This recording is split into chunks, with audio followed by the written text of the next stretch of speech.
దినవృత్తాంతములు మొదటి గ్రంథము 29వ అధ్యాయము. తరువాత రాజైన దావీదు సర్వసమాజముతో ఈలాగు సెలవిచ్చెను. దేవుడు కోరుకొనిన నా కుమారుడైన సొలొమోను ఇంకనూ లేతప్రాయము కల బాలుడై ఉన్నాడు. కట్టబోవు ఆలయము మనుష్యునికి కాదు, దేవుడైన యెహోవాకే కనుక ఈ పని బహు గొప్పది.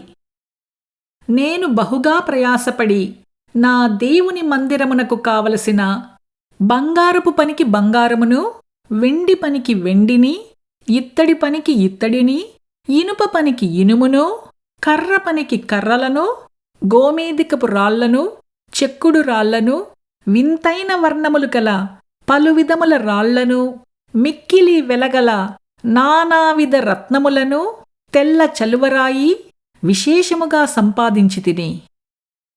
మరియు నా దేవుని మందిరము మీద నాకు కలిగియున్న మక్కువ చేత నేను ఆ ప్రతిష్ఠితమైన మందిరము నిమిత్తము సంపాదించియున్న వస్తువులు కాక నా స్వంతమైన బంగారమును వెండిని నా దేవుని మందిరము నిమిత్తము నేనిచ్చెదను.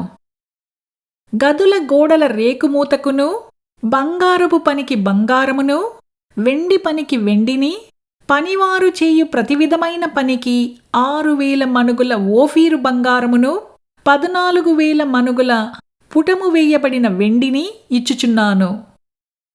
ఈ దినమున యెహోవాకు ప్రతిష్ఠితముగా మనఃపూర్వకముగా ఇచ్చు వారెవరైనా మీలో ఉన్నారా?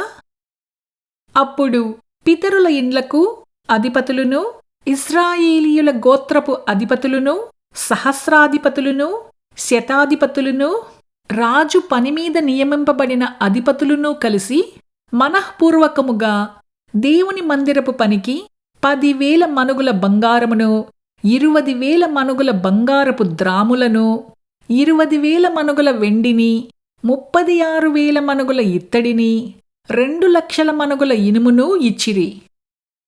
తమ యొద్ద రత్నములున్నవారు వాటిని తెచ్చి యెహోవా మందిరపు బొక్కసము మీదనున్న గెర్హోనీయుడైన యెహీయేలునకు ఇచ్చిరి.